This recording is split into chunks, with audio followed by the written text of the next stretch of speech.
that all right? Oh, yes. I didn't know that. I don't know if you've heard of this, but I've been trying to videotape as many veterans as I can, and I have filled up 6 tapes so far, and they're going to be on the shelf at the Portsmouth Public Library. Anybody can go in, particularly descendants, I imagine, would be interested.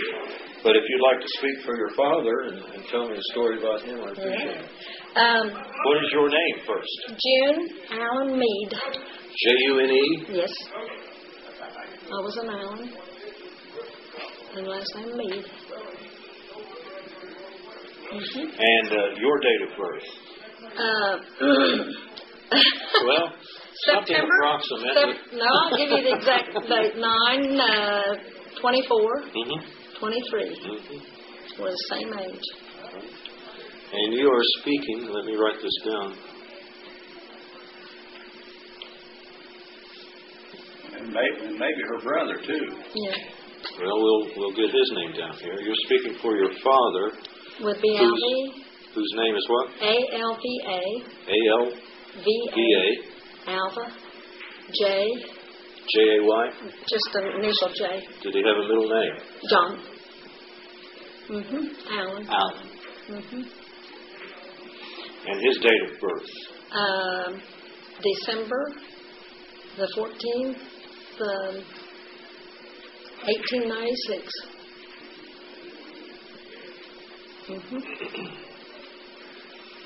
Do you also want to tell me something about your brother? Yeah. Rollo, R-O-L-L-O. Let me write that down. Also speaking.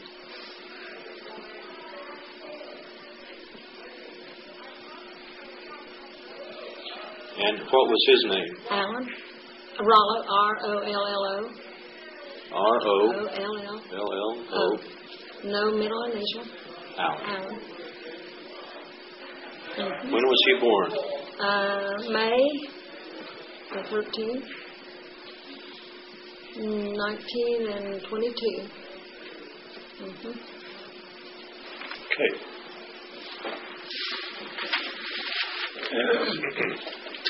Your father's name, you mentioned to me, was Alva John Allen. And he was born December 14th of 1896. Did he serve in World War I? Yes. Okay. Now, where was he from?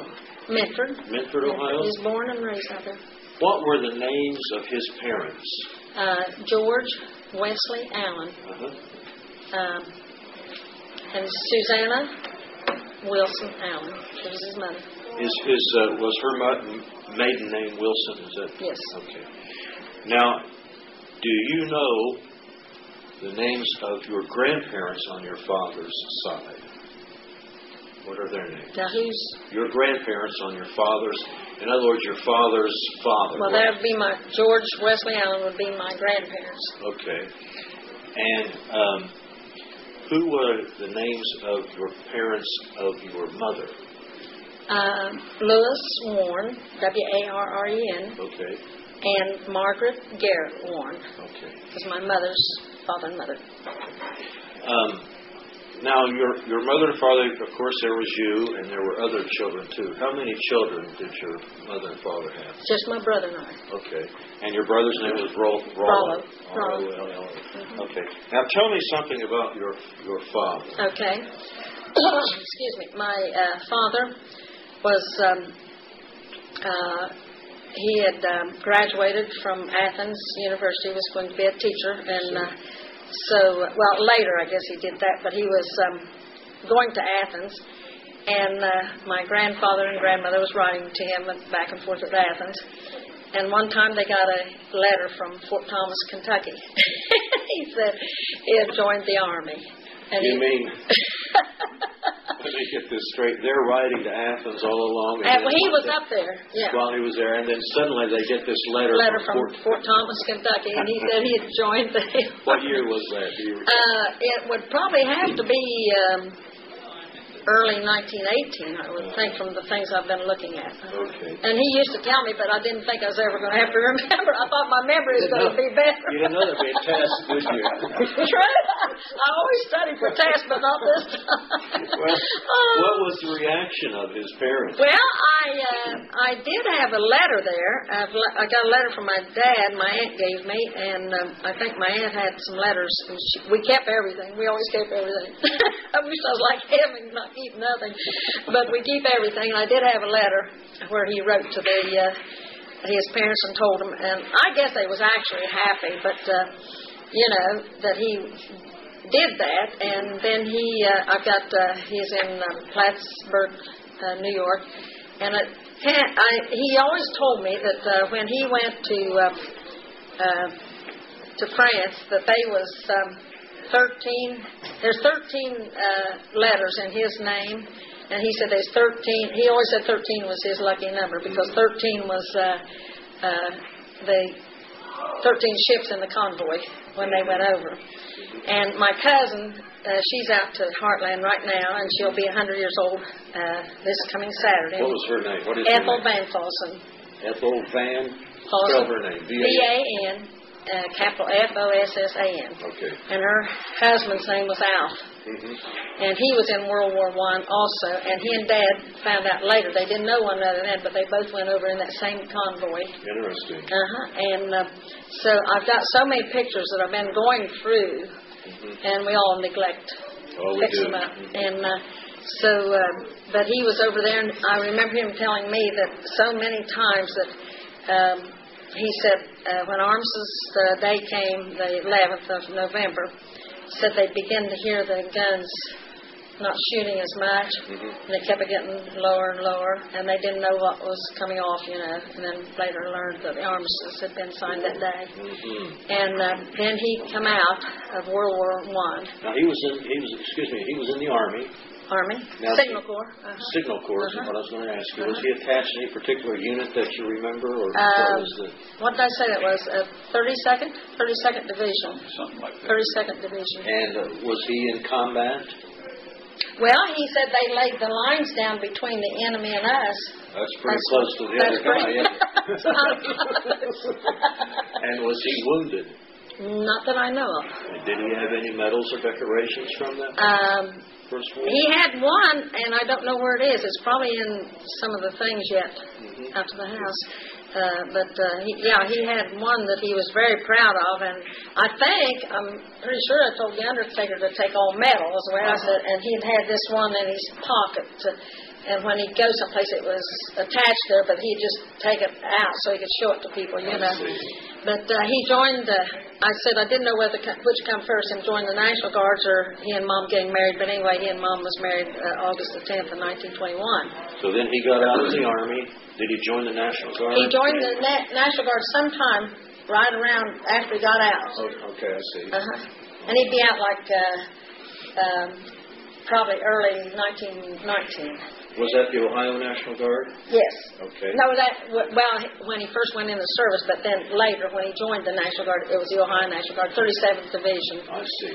And, and then how long was he in the National Guard? Well, the whole time. Then World War II came along 14 months before Pearl Harbor. And October the 15th or the 20th, I never get it straight, but October the 15th of 1940, they mobilized and went to Camp Shelby, Mississippi. I see. And so he had told me so many times, he says, well, I've been in, and they've been called out up the steel mill when they'd have a riot up there, the National Guards be called out.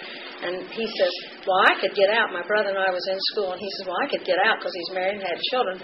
He says, but my goodness, I'd be embarrassed to get out now. He said, after all this training I've had. So he stayed in, just went on with them to Camp Shelby, and he's down there for a long time. Mother and I went down to visit, and then I'm not for sure whether my brother went then, but pretty soon my brother got in the service too. And then he went to Washington, D.C. and worked at the Pentagon, and he was over there for... That's your father? Yes. I worked at the Pentagon during World War II? He is over there, I think, about 5 years, but he was over there in the early 40s, like 42. And then I was over there, too, working. Were you in the service? No. I worked for the Government, FBI. What you did now? And now, did he go overseas during World War II? No. Your father? No. Okay. And he stayed in. And After then, the war, he stayed in. well, he stayed in until September 45. And when the war was over, they sent him to Korea. So he's over there 2 years. Was that before the war in Korea? Well, it was. They was fighting, but they the way I had it figured out that I was reading up on this, and it said it wasn't a declared war. So he's in there 45 to 47. He come in home September. And come home September 47. And it wasn't a declared war until 53 is the way I read it. 53. When was he in Korea now? 45, September 45 to September 47. What did he do over there? Well, one of my kids asked me, and I said, well, we didn't talk about it. But he had people under him. Now, like at the Pentagon, he had 30 secretaries under him. I see.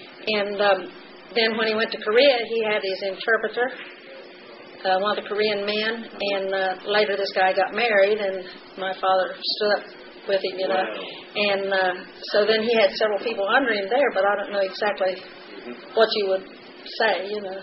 What was his rank when he was discharged? Major, if I'm not mistaken, major. Captain or major, I think. He went in as an enlisted man and worked himself up. He was in the National Guards when they left October of 1940. He was second lieutenant. I see. And then he was first lieutenant. Now, is there anything else you'd like to say about your father? We're going to talk about your brother here next, but is there anything else you'd like to add about him? Well, he always just, I wish my mind worked like his. I think it was working while he was asleep. And he set up all that Medford Telephone Company. He said... He did? Yeah, he says, if I ever grow up, he told me when he was a young boy, he says, if I ever grow up, I'm going to fix those old crank phones so that everybody have a private line, so that when he come back in 1947, sometime later he went out there and did all that. He established the Medford Telephone Company. Now, your brother's name was Rollo.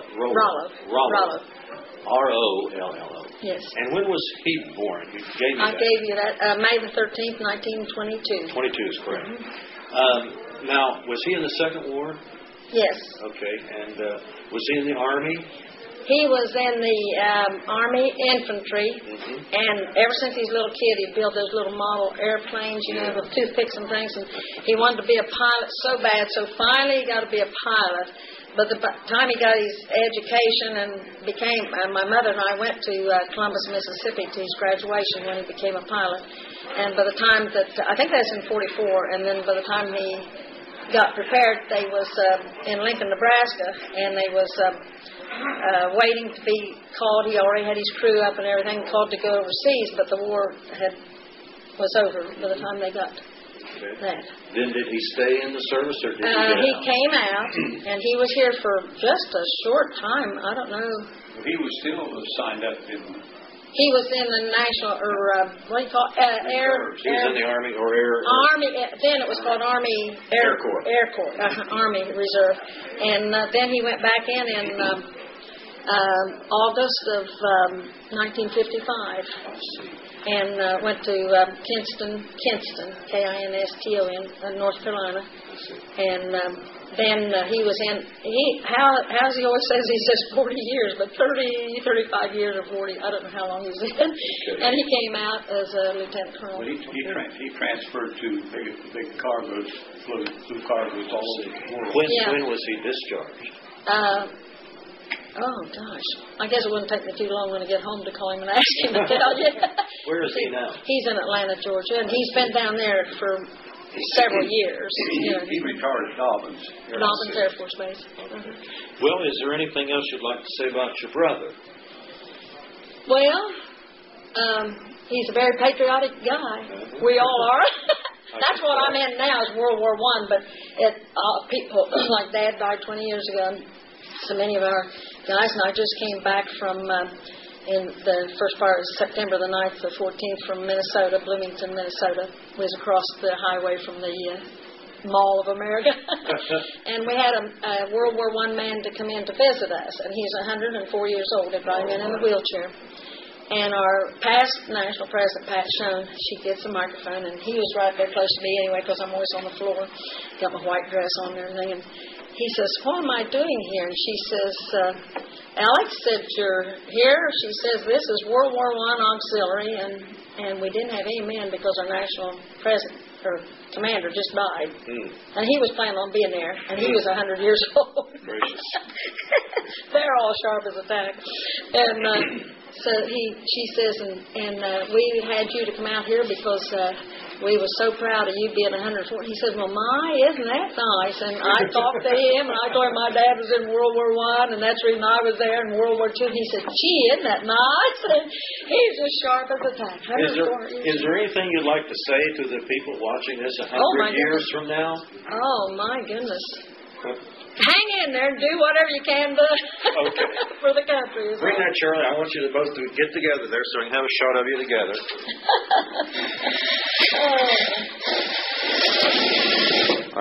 It's the closest we've been for a long time. Oh, I don't believe that. It's close I don't believe that. during the summer. Okay, here we are, husband and wife. Okay, Clyde and June. Meade, right? That's right. Thank you very much. I appreciate everything you've done. We just passed our 50th wedding anniversary. You did? He didn't do Went like that, didn't it? April the 2nd, but we... yeah, he talked about that all the time we were on the film. But then we celebrated the 4th of July.